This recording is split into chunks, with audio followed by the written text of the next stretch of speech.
Hello, I'm Elijah.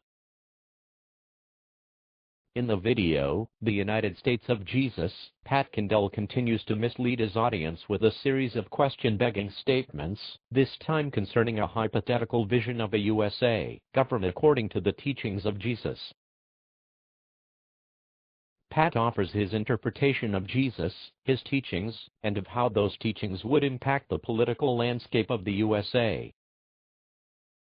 Predictably, it transpires during the course of the video that the interpretation postulated by Pat does not find corroboration in the teachings of Yeshua, the historical Jesus, recorded in the Synoptic Gospels, nor does it find support among scholars specializing in any relevant field of academia.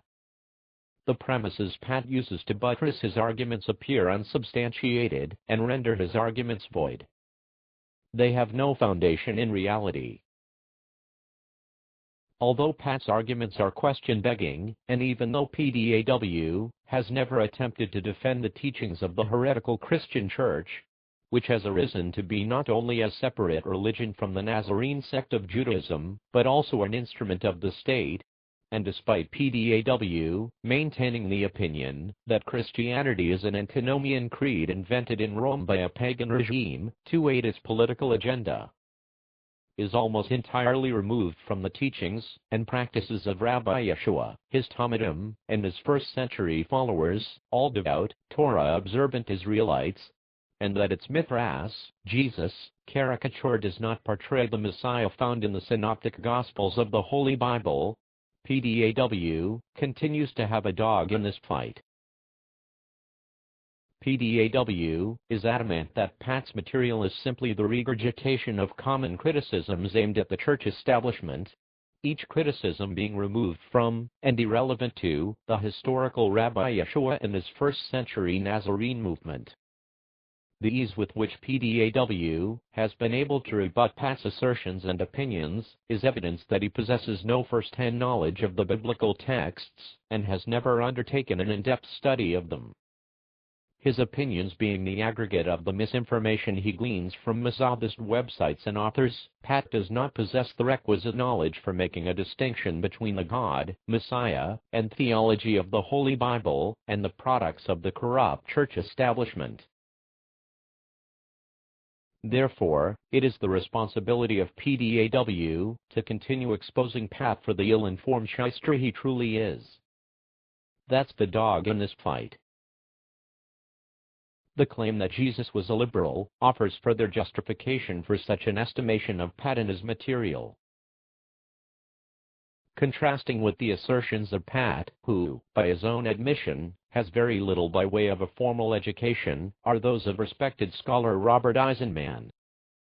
Eisenman describes the Nazarene movement founded by Yeshua as a sect for nationalistic, messianic, priestly, xenophobic, and ultra-legal pietists. Similarly, while there exists a spectrum of views among religious Jews with regard to the messianic credentials of Yeshua, the majority consider him to have been a devout, conservative, and nationalistic Israelite. Many believe him to have been a Pharisee. Even the inveterate anti-Yeshua's Messiah exponent SHMULEY BOTEACH, an Orthodox Jew, is vehement in the opinion that the Gospels depict Yeshua as a zealous Yehudite who never wavered from Judaism during his lifetime. As ever, Pat's arguments suffer from a lack of any educated support. Among the Pharisees, the most influential religio-political party of Yeshua's era, two differing schools of thought held sway, the precepts of each school arising in the previous generation. More liberal Pharisees adhered to the school of Hillel the Elder, later finding resonance with Akiva ben Yosef, the conservatives to that of Shammai. Which brings us to what are arguably the best examples of Yeshua's conservative teachings, those on marriage.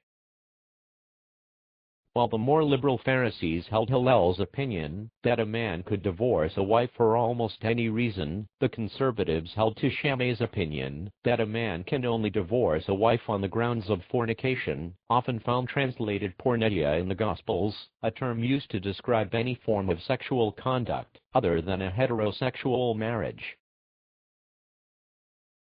as with several teachings, Yeshua's teachings on marriage chime with those of the conservative Shammai, not the liberal Hillel. In Matthew 19, we find Yeshua giving a direct riposte to Pharisees holding to Hillel.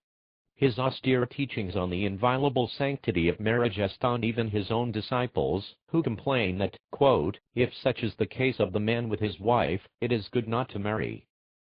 Yeshua responds with a rebuke. Far from extolling the merits of abstaining from marriage, he likens it to being made a eunuch, and counsels that it is a realistic option only for those who feel called to celibacy, have been born with a genital deformity, have suffered forced castration, or, as mentioned in the passage, have obtained a divorce for any reason other than the fornication of a spouse. Such a divorce would render the annulling spouse unable to remarry without committing adultery, in the eyes of God, in effect, making himself an eunuch. These teachings are a stark contrast to his lauding of heterosexual marriage. Shammai would have been impressed. Yeshua's ministry reflects the Torah. He supported the death penalty, the right to bear arms, the institution of heterosexual marriage, condemned any other form of sexual expression, and rejected multicultural, multi-faith social structures. Be sure to read the description for quotes and sources. Yeshua's eschewing of relativism, permissiveness, and liberalism was absolute, warning that, quote, the son of Adam shall send out his messengers, and they shall gather out of his reign all the stumbling blocks, and those doing lawlessness, and shall throw them into the furnace of fire, there shall be wailing and gnashing of teeth. Farewell to Pat's liberal Jesus.